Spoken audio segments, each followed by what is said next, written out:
จากคลิปที่แล้วดินแดนลาวฝั่งซ้ายแม่น้ำคองได้ตกเป็นหัวเมืองขึ้นฝรั่งในวันที่3ตุลา1893หลายคนอาจจะคิดว่าศาสตร์มหาอำนาจจากยุโรปจะเข้ามาสร้างสาพัฒนาเฮ็ดให้ประเทศบ้านเฮาเจริญสีวิไลแต่ความเป็นจริงแล้วมันคือจุดเริ่มต้นของนรกถึงดินตลอดระยะเวลากว่า60 ปีประชาชนลาวต้องตกเป็นข่อยขาถือกดขี่ขู่ถีบถือบังคับให้ใส่จ่ายภาษีเลือดและถือเกณฑ์ไปเป็นแรงงานนักจนล้มตายไปนับบ่ถ้วนแต่คนลาวบ่เคยที่จะยอมจำนนเลือดแห่งความรักษาได้ปลุกให้วีรบุรุษหลายทานลุกขึ้นจับอาวุธต่อสู้มื้อนี้มาเราจะพาทุกท่านไปเปิดหน้าประวัติศาสตร์อันเต็มไปด้วยน้ำตาและความกะหายตั้งแต่ยุคตกเป็นหัวเมืองขึ้นจนหอดวันที่เฮาประกาศเอกราชเรื่องราวจะเป็นแนวใดเสิร์ชบรรดาทานรับฟังไปพร้อมๆกันเลยเมื่อฝรั่งเขายึดครองลาวในระยะทำอิฐปี1893ปี1895พวกเขาได้ใส่กลอุบายปกครองทางอ้อมทาสโอกุสปาวีได้สัญญากับเจ้าสวิตอุ่นคำว่าจะเคารพอำนาจและก็ฮู้การปกครองเดิมของลาวทุกอย่างแต่นั่นเป็นเพียงคำตัวหยั่วเมื่อฝรั่งตั้งรากได้พวกเขาก็ตัดแบ่งดินแดนลาวตามอำเภอใจโดยที่บ่ถามคนลาวจักคำฝรั่งได้ตัดเอาบางเมืองของลาวเช่นเมืองแสนเมืองกวางเมืองไลเมืองแทงไปคืนกับเวียดนามหรือว่าตรงแกงนั้นเอาเมืองเสียงแตงไปคืนกับกัมพูเชียและเอาแข้งยาลายกอนตูมไปคืนกับอานามนี่คือคนอุบายแบ่งแยกเพื่อบ่ให้คนลาวร่วมตัวกันติดจนมาฮอดปี1899ย้อนทนต่อการเรียกร้องของประชาชนบ่ไหวฝรั่งจึงยอมร่วมประเทศลาวเข้าเป็นแคว้นที่5ของสหพันธ์อินโดจีนและก็ตั้งนครหลวงเวียงจันทน์ที่เคยถูกสยามเผาทำลายมาก่อนนั้นขึ้นมาเป็นเมืองหลวงอีกครั้งแต่การปกครองทั้งหมดแม้นตกอยู่ในกำมือของผู้สำเร็จราชการฝรั่งเพียงผู้เดียวเท่านั้นบัดนี้เฮามาเบิ่งความเป็นอยู่ของคนลาวในยุคนั้นบอกได้เลยว่าความทุกข์ยากลำบากแสนสาหัสฝรั่งได้ดำเนินนโยบายการกดขี่ขู่ถีบอย่างหนักหน่วงที่สุดผู้ชายลาวทุกคนที่มีอายุ18 ปีขึ้นไปต้องเสียภาษีค่าหัวให้ทุกๆปีบ่พอสำนั้นยังต้องเสียภาษีเรือนค่าดินค่าเลี้ยงสัตว์ภาษีต้มเหล้าภาษีเกลือแม้นแต่เข้าป่าหาเครื่องดมก็ต้องเสียภาษีนำอีกและที่โหดร้ายที่สุดก็คือการเกณฑ์แรงงานหรือว่าที่เขาเอิ้นกันว่าการเกณฑ์กุลีเนาะชายชะกันคนลาวถูกบังคับให้ไปออกแรงงานอย่างหนักอย่างน้อย100มื้อต่อปี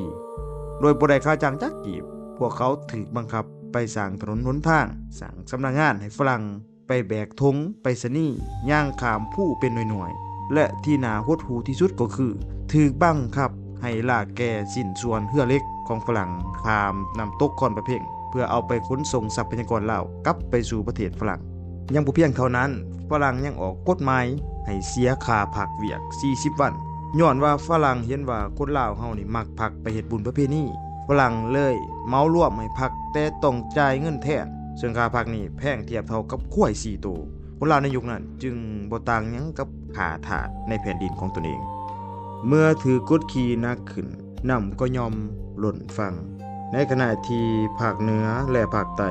ก็มีการลุกขึ้นต่อสู้ของพวกกระดวดองค์แก้วและก็องค์กรมดำอยู่นครหลวงเวียงจันทน์ก็มีวีรบุรุษผู้หนึ่งปรากฏตัวขึ้นเพิ่นก็คือ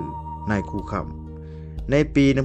1920นายครูคำซึ่งเป็นครูสอนอยู่วัดจันทน์และโรงเรียนบ้านหอมได้เห็นความทุกข์ยากของประชาชนจึงเริ่มปลุกระดมมวลชนพระสงฆ์และนักเรียนให้ลุกขึ้นต่อต้านฝรั่งเพิ่นพาประชาชนประท้วงบ่ยอมเสียภาษี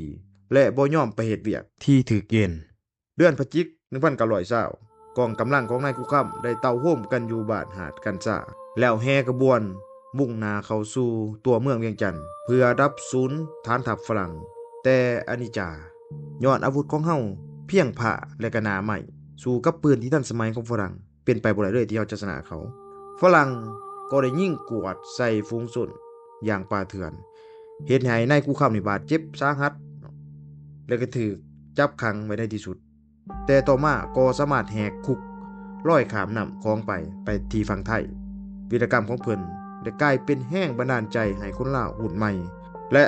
ทุกๆวันที่7ตุลาของปีจึงถือกำหนดให้เป็นวันครูแห่งศาสตร์มาจนถึงทุกมื้อนี้ก้าวเข้าสู่ปี1930แสงสว่างใหม่ได้สาดส่องเข้ามาการกำเนิดของพรรคคอมมิวนิสต์อินโดจีนได้เข้าปลุกระดมชนชั้นกรรมกรอยู่เวียงจันทน์เริ่มมีการนัดหยุดงานของกรรมกรท่าเรือ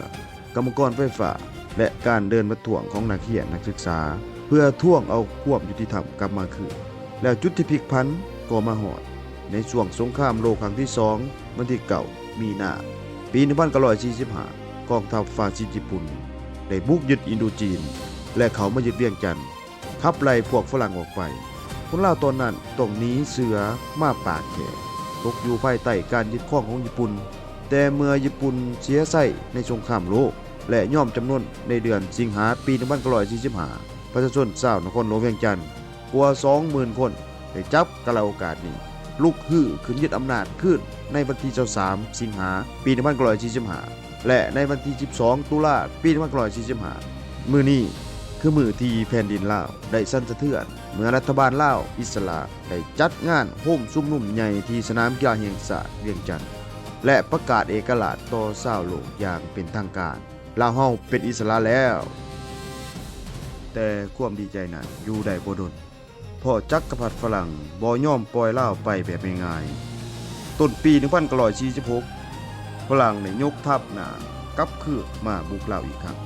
การต่อสู้ดุเดือดที่สุดเกิดขึ้นในวันที่21มีนาปี1946ที่เมืองท่าแขกสนามรบท่าแขกโดยการนำผ้าของเสด็จเจ้าสุพรรณวงศ์แต่ย้อนอาวุธที่แตกต่างกันเกินไปฝรั่งสามารถยึดท่าแขกและบุกขึ้นมายึดนครหลวงเวียงจันทน์ได้ในวันที่24เมษายน1946รัฐบาลลาวอิสระต้องยกย้ายไปลี้ภัยอยู่ประเทศไทยและอีกส่วนหนึ่งได้เข้าป่าเพื่อตั้งเกียรติมั่นปฏิวัติฝรั่งได้ตั้งรัฐบาลหุ่นขึ้นมาปกครองลาวแต่อำนาจที่แท้จริงก็ยังอยู่กับฝรั่งคือเก่า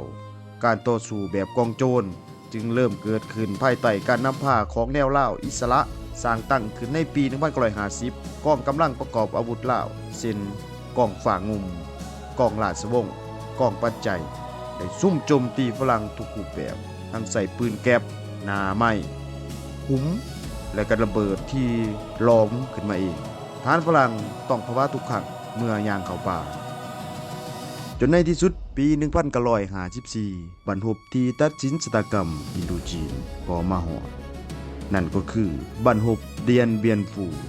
อยู่เวียดนามกองทัพฝรั่งถูกตีแตกกระจายและก็ยอมจำนนชัยชนะครั้งนี้บีบบังคับให้จักรพรรดิฝรั่งต้องยอมมาอ่านหนังสือสัญญาเซอร์เนลในวันที่21กรกฎาคมปี1954และในสัญญาระบุแจ้งว่าฝรั่งต้องยอมรับผู้ควบเป็นเอกราชและอธิปไตยของลาวเวียดนามและกัมพูชาอย่างสมบูรณ์และฝ่ายประเทศลาวได้รับจิตเต้าโฮมกำลังอยู่2แข็งคือแข็งหัวพันและแข็งผงสาลีปิดฉาก60 ปีแห่งการเป็นขาทาสของจักรพรรดิฝรั่งได้อย่างสง่างามแต่ประวัติศาสตร์การต่อสู้ของชาติลาวยังบ่จบเพียงเท่านั้นเด้อเพราะเมื่อเสือหนีไปแค่ตัวใหม่ที่ชื่อว่าจักรพรรดิอเมริกาก็ได้กำลังก้าวเข้ามาแทนที่สงครามลับที่โหดร้ายที่สุดในประวัติศาสตร์มนุษยศาสตร์กำลังจะเริ่มขึ้นเรื่องราวจะเป็นอะไรต่ออย่าลืมกดไลค์กดติดตามส่องหามาเล่าไว้เพื่อรอท่าเบิ่ง EP ต่อไปได้เลยสำหรับคลิปนี้ขอขอบใจทุกท่านที่ติดตามและก็รับชมผิดพลาดประการใดขออภัยมาณที่นี้ด้วยขอขอบใจสบายดี